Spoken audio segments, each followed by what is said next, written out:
প্রিয় দর্শক, আসসালামু আলাইকুম। আমার মাথার উপরের এই ভিডিওটি দেখুন। ভিডিওটি ভালো লাগলে শেয়ার করুন, লাইক দিন এবং কমেন্ট করে আপনার মতামত জানান।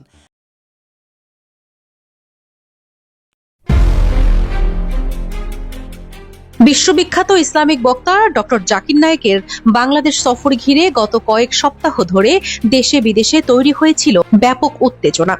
বহুদিন পর প্রথমবারের মতো ঢাকায় আসার কথা ছিল এই খ্যাতিমান স্কলারের, কিন্তু শেষ মুহূর্তে সরকারের এক সিদ্ধান্তে স্থগিত হয়ে যায় তার সফর।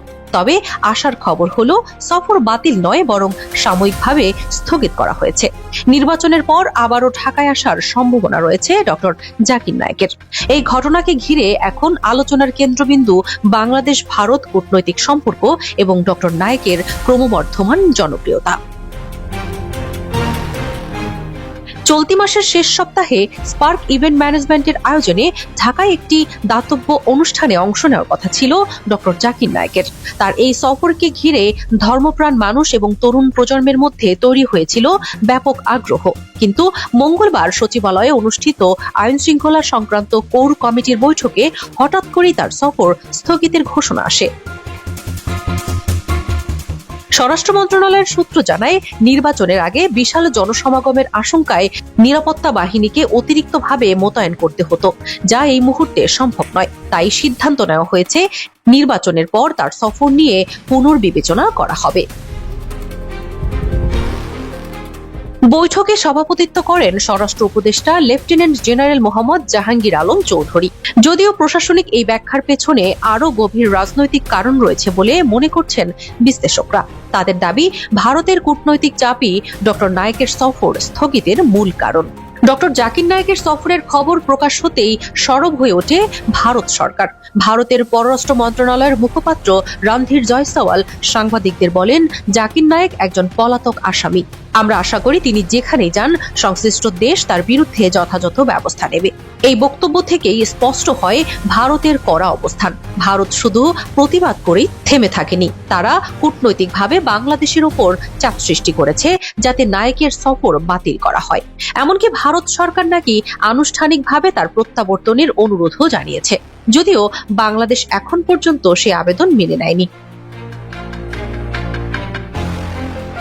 রাজনৈতিক বিশ্লেষকরা বলছেন, ভারতের এই অস্থিরতা আসলে ডক্টর নায়েকের জনপ্রিয়তা আর প্রভাবের কারণে।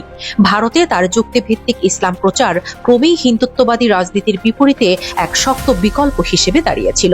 ফলে তাকে ফেরত আনার পেছনে ভারতের মূল উদ্দেশ্য রাজনৈতিক, আইনি নয়। ডক্টর জাকির নায়েক শুধুমাত্র একজন বক্তা নন, তিনি আধুনিক যুগের এক যুক্তি নির্ভর ইসলামিক চিন্তাবিদ। বাইবেল, গীতা, বেদ, কুরআন সব ধর্মগ্রন্থ থেকেই তিনি টেনে আনেন যুক্তি, সত্য আর জ্ঞানের আলো। তার বক্তব্য শুনে বহু মানুষ ইসলাম সম্পর্কে নতুন করে জানতে শুরু করে। তার প্রতিষ্ঠিত প্রতিষ্ঠান ইসলামিক রিসার্চ ফাউন্ডেশন এবং তার টেলিভিশন চ্যানেল পিস টিভি বিশ্বজুড়ে কোটি কোটি দর্শকের কাছে ইসলামিক বার্তা পৌঁছে দিয়েছে।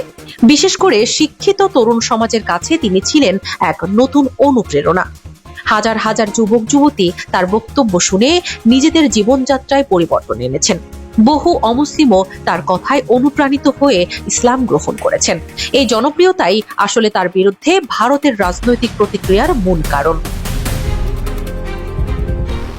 2006 সালে ভারতে নরেন্দ্র মোদী সরকার তার বিরুদ্ধে ঘৃণামূলক বক্তব্য ও অর্থ পাচারের অভিযোগ তোলে। সেই সময় ভারতের কেন্দ্রীয় সরকার তার প্রতিষ্ঠান ইসলামিক রিসার্চ ফাউন্ডেশনকে বেআইনি ঘোষণা করে এবং বন্ধ করে দেয় পিস টিভি এর সম্প্রচার। একই বছর বাংলাদেশের শেখ হাসিনা সরকারও ভারতের সঙ্গে সখ্যতা বজায় রাখতে দেশের ভেতরে পিস টিভি নিষিদ্ধ করে দেয়। এর কিছুদিন পর ঢাকায় ঘটে হলি আর্টিজান হামলার ঘটনা। ভারত ও বাংলাদেশের প্রো হিন্দুত্ববাদী মহল তখন ডক্টর জাকির নায়েককে দায়ী করার চেষ্টা করে, দাবি করে হামলাকারীরা নাকি তার বক্তব্য দ্বারা প্রভাবিত হয়েছে। কিন্তু পরে দেখা যায় এসব অভিযোগের পিছনে কোনো বাস্তব প্রমাণ ছিল না, সবকিছুই ছিল রাজনৈতিক পরিকল্পনার অংশ। এই ঘটনার পরপরই ডক্টর জাকির নায়েক ভারতের বাইরে স্থায়ীভাবে মালয়েশিয়ায় বসবাস শুরু করেন। মালয়েশিয়া সরকার তাকে স্থায়ী বসবাসের অনুমতি দেয় এবং ভারতের প্রত্যাবর্তন চাওয়া আবেদনকে প্রত্যাখ্যান করে। এখন প্রশ্ন উঠছে, এত বছর পর তার বাংলাদেশ সফর নিয়ে ভারত আবার এত উদ্বিগ্ন কেন? কারণ বাংলাদেশ ভারতের সবচেয়ে ঘনিষ্ঠ প্রতিবেশী রাষ্ট্র, আর এখানে ডক্টর নায়েকের অনুসারীর সংখ্যা বিপুল। তার উপস্থিতি তরুণ প্রজন্মের মধ্যে ইসলামিক চেতনা, আত্মপরিচয় এবং যুক্তিনির্ভর ধর্মচর্চাকে আরো জোরদার করবে, যা ভারতের কট্টর হিন্দুত্ববাদী রাজনীতির জন্য সরাসরি চ্যালেঞ্জ হতে পারে। এছাড়াও বাংলাদেশের অভ্যন্তরে ইসলামপন্থী দলের জনপ্রিয়তা বৃদ্ধিতেও তার সফর ভূমিকা রাখতে পারে বলে মনে করছে দিল্লি। তাই আতঙ্ক ছড়িয়ে পড়েছে